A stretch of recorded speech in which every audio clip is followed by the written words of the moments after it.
All right, it's that time once again. We're going to continue Executioner's Song Part 9.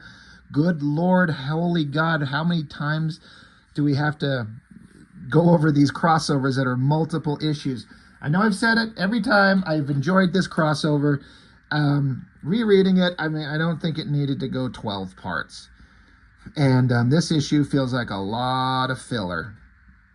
But what are you gonna do? It is what it is. Strife standing here looking ominous. Cyclops just screaming off at whatever, holding looks like a plastic baby doll, and Jean Grey it's looking like she's just wishing someone would just get her out of this fucking situation. She's sick of it. So it starts off, Cyclops is bleeding optic blast out his eyes. Jean Grey's dead. He's crying like a little bitch. The bad guys are saying, hey, you tried to escape. It's your fault. So it's your fault that she's dead. So it sucks to be you. And there's a lot of buildup to this. We all know what the buildup is, right? Professor X was shot. Everyone thinks it's Cable. Turns out that it was Strife. Most of the teams don't know that, though. Some of them are starting to understand that it wasn't Cable. Everyone was hunting Cable. Bishop and Wolverine went and tracked him down, fought him, and then decided to not kill him because Cable said, I know what's actually going on, at least on some degree better than you do. We should team up and go solve this. It wasn't me. And Jean Grey and Cyclops have been captured. We thought by Apocalypse, but it's actually by Strife. And Strife has taken over Apocalypse's minions because Strife beat Apocalypse, and you know, the Dark Riders follow the strongest there is. And so, yeah, we're supposed to start and believe that Jean Grey's dead. We know that's not true. Story, Lobdell. Pencils by Brandon Peterson. Inks by Terry Austin. This is not a great-looking book by Brandon Peterson. I don't know if there was a time crunch. I mean, I get that. It's a deadline. It can't all be amazing. It can't all look great. I don't think Terry Austin's inks over Brandon Peterson work. I don't think Brandon Peterson, like, he's okay. He hadn't developed to become the much better artist that he would be later, but this is kind of just generic bland stuff. It's all fine, but the artwork in this one stood out to me as significantly shit compared to the others. But, oh, by the way, it's just a joke. So Cyclops is not wearing his visor. It's around his neck, so I don't know why the energy's pointing. I don't know what's going on. But, oh, it's just a ruse. You know, a ruse, a cunning ploy to deceive everyone, which they did. So he blasts them and, you know, sends them all away. And they're like, ha ha, aren't we so funny? We're such a clever, you know, Jean and Scott. So they're running off. And they're trying to get away from Strife. Oh, Mainframe, this thing, who I always thought was like a female creature. I swear to God, in one of those early X Factor issues that had some of the early appearances of Apocalypse and the Dark Riders, it showed this Mainframe character. And I thought Whilce Portasio, illustrator, is a female. But they refer to him as a him, and it looks like a him. So I don't know what's going on. But they fight this thing. They blast, they shoot, they blast. And then I guess she's, I don't know if they're, it's like they're swinging away on like Indiana Jones type, Indiana Jones type thing where they're just jumping with their little energy beam from her fist doing it. Look, I've said this a lot. Drawing two people kissing, like a man and a woman, it is hard. And this angle that they're in is even harder. But look at those two faces just kind of melding into one. That is just that. It's rough. You need to bring her head back and turn it in more. It looks really rough. But Jean and Scott, they're in the worst way, in the terrible situation. They're going to shoot, they're going to blast, they're going to make out, they're going to finger bang each other, whatever they can do to remind each other that they love each other, and they're going to, you know, survive and win. Just this kind of like the Dark Phoenix saga. At the end, we're on the blue area in the moon, and it was just them facing off against the Imperial Guard. They're like, oh, as long as I'm with you, everything is okay. So let's kiss and make out. And like, we don't have time for this, guys. Holy Lord, 16-bit Sega Genesis. Yes. Man, that was the shit. I never played Sega. I never had one, but Meanwhile, Strife is looking on, and Zero, according to Strife, is giving him disapproving looks, and Strife tells me better fucking knock it off right now. He's like, I let them escape, you little Zero douchebag, whatever the hell you is. But Strife says Summers and Gray are nothing if not predictable, and in the end, that predictability will destroy them as surely as it destroyed me. So again, I've talked about Strife has got a grief and problems with the X-Men in general and Scott and Jean in particular. And he's really got a problem with them, but we don't quite get what it is. But I think this is the issue. Upon rereading, it feels like it to me, but this might have been the point where we're starting to get a slight indication of who this guy is. Meanwhile, back at the X-Mansion, Beast has pulled out the techno-organic slug that was fired at Professor X, even though it looked like a giant, massive laser beam. Apparently, it was just a little techno bullet. That's a pretty good shot. You know, there's good line work going on in there, and the technology and the zoom in on Beast's eyeball. It all kind of works. They're like, well, we got it pulled out of the professor, but yeah, it's not stopping his condition from deteriorating. The virus is still in his body. And we thought that maybe if we took this out, like the core slug, that we would, maybe this would solve the problem. It does not. So Moira McTaggart, she says, by the way, I was able to hack the code that, the virus's binary code. And they're like, well, you don't sound like you're very happy. And she's like, well, yeah, look for yourself. And this dark, ominous face of Strife pops up, and it says, you are smart, but I am smarter. And I thought that's a really brilliant kind of like ominous way to like flip a middle finger at them. Be like, it's like, you got to say the magic word. You know, Strife is several steps ahead of everybody. And they're like, God damn it, son of a bitch. Holy shit, Polaris, look at that shot on your face. You look like a weird mutant freak. Oh, you know, you do have green hair and magnetic powers. I guess you are. But yeah, they thought they maybe solved the problem. No, they have not. Now, this is called filler. You got Bishop, Wolverine, and Cable. They're up in the Cable's secret headquarters, his, wherever it is that he kind of gets away to. And they're trying to figure shit out on their own. Like, what is going on? What is our next move? And so it turns into a recap of the existing story. Well, he got shot, and then this happened, and then that happened, and then that happened. Meanwhile, an important kind of point. Wolverine's sitting here at this, like, shiny metal table. He's got his claws out, and he's sitting here just kind of, like, carving into it, just, like, mindlessly kind of, like, like when you sit around and whittle wood. He's just carving into this table, just fucking around, trying to give his brain something to focus on. But filler material, talk. This is what was going on. That's what's going on. All of this is like the history of things to come and what happened. And none of the artwork is really that great. Again, it's serviceable. It's fine. But like just recap. Anyway, back with Scott and Jean. They're in Strife's compound. And again, they don't know where they're at. All they know is they're trapped and they're trying to get away. So they're running. You can see they're up high somewhere.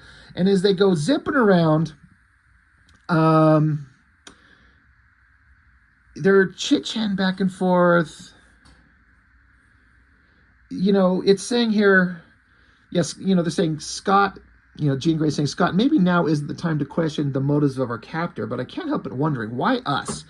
Scott says, near as I can tell, this Strife blames you and me for something that happened in his past. A single event which changed his life. And then it's like, well, how is that possible? He's got to be 20 years older than us.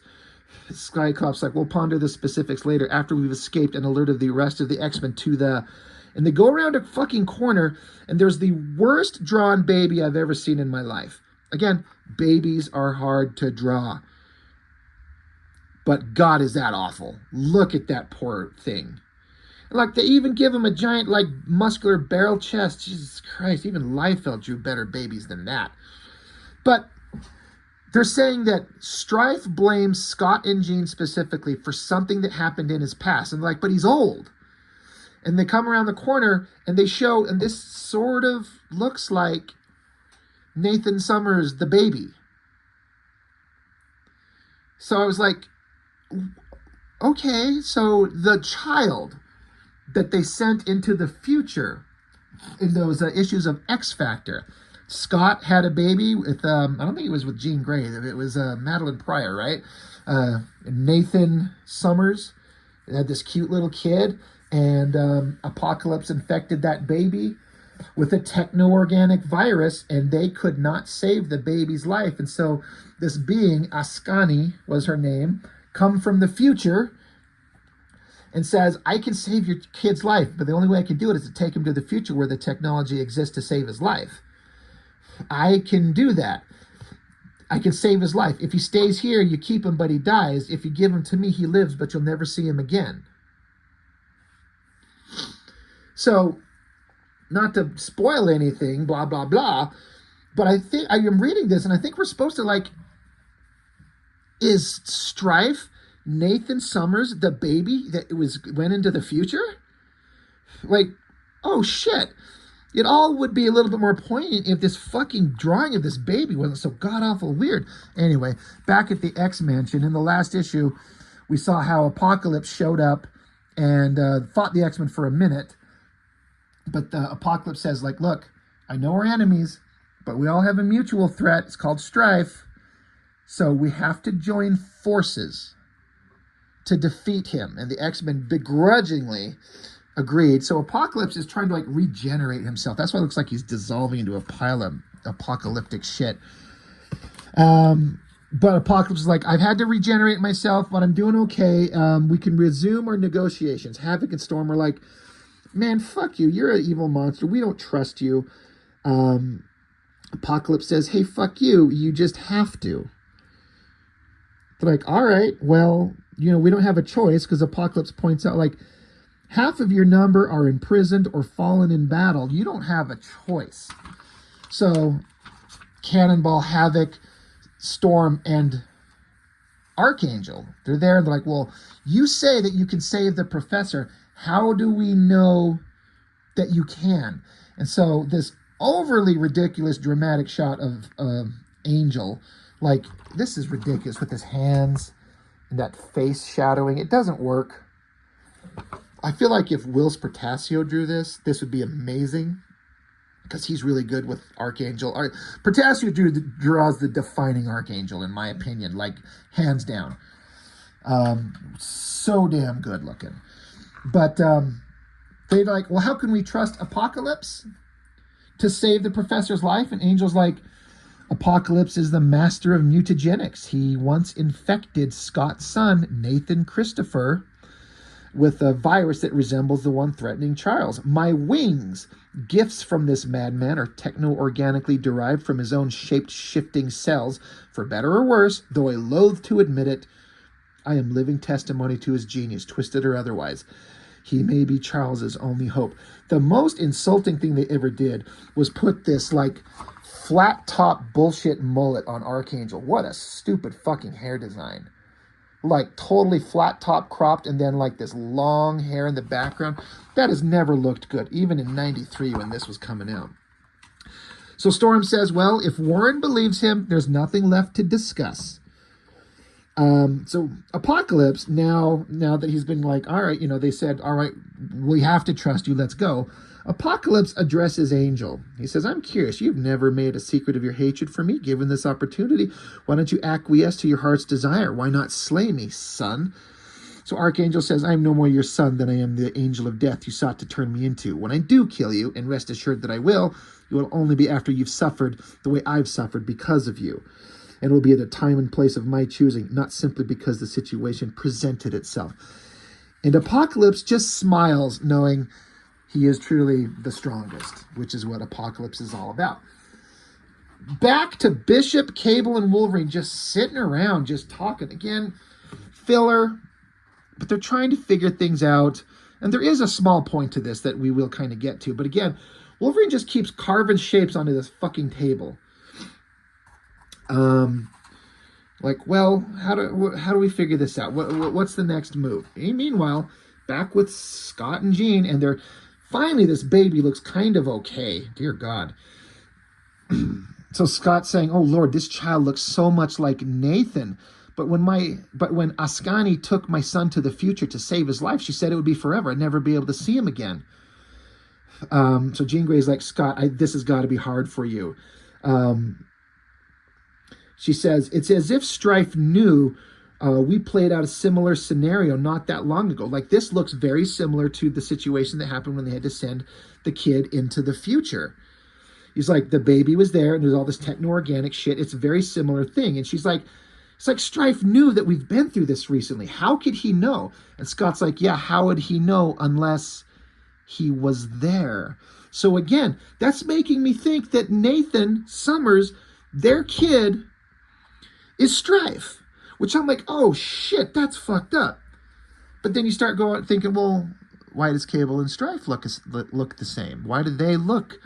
Who's the original and who is? So is this is a clone thing they've been talking about forever? Is this a cloning situation? If so, which one is the clone? Is Strife the original and Cable the clone? Or is it vice versa? Is Cable the original and Strife the clone? These are all the questions that just naturally come up. And so then it leaves you to go, fucking hell, Cable is Scott Summers and Jean Grey's kid. It's their son. And which, spoilers, we all know that is what it is. That is what actually has happened. That Cable is the baby that Cyclops had to send into the future. But this, and again, if I'm wrong and I've got some of my timelines off, correct me, but this is the first indication of that. I'm certain Mr. Liefeld did not have this plan for Cable, but I feel like it's a pretty damn good story point that the writers come up with after Liefeld's, getting lost to go do crappy Youngblood comics. Cable was hyper popular, and they tie him into the X-Men and the Summers family by making him Scott's son that got abandoned into the future, and that was never intended to happen. But what a great... It all comes together, and I feel like it works. So they're looking at this kid like, holy shit, this kid, he's like alive. And then, of course, Strife shows up, and he starts cackling at them, telling him kind of, evil shit. And he's basically like, look, the kid is interwoven with the life support technology of this entire complex. So if you destroy me and this base, you will kill the kid. But I'm going to just send all my evil villains after you. You have to fight us, and so you can either die or you can protect yourself. But if you protect yourself, you'll kill the kid. And they're like, you would do this to an innocent child? You think that we would value our own lives over an innocent baby? And then this is where Strife says, you're beginning to annoy me with your questioning expression, Zero. There should be no doubt they would sacrifice the life of the child simply to save themselves. My death an added incentive. I can guarantee that they would do this and more. You see, it happened once before. So you're like, okay, it's not so fucking subtle then. Whether or not it's actually true or he's been misled his entire life, he thinks he is the baby that Cyclops sent into the future. It's basically spelled out for you without directly saying it. So back with Scott and Jean's like, we don't know what to do. We can't separate him from this technology. This is... What the hell do we do? Oh, meanwhile, Cyclops gets shot in the fucking chest with a laser beam. But guess what? As happens with most laser blasts in these X-Men comics, it doesn't fucking do anything. So he's fine. But the Dark Riders show up, and it's like, you have to kill me or defend yourselves, because we're going to kill you. You got to kill us. So, choose. Fuck you, choose. And then, but Strife is legitimately shocked that they're fighting back. They're fighting back? Like, what? He's wrong. He's pissed. Long before they'd ever met, Strife believed he knew all he needed to know about Scott Summers and Jean Grey. He was wrong. It's not a realization which comes easy to this man, or more importantly, to the child within him. He has spent a lifetime hating them for multitudes of sins he can no longer be sure they committed. Their actions this day have put a lie to his memories.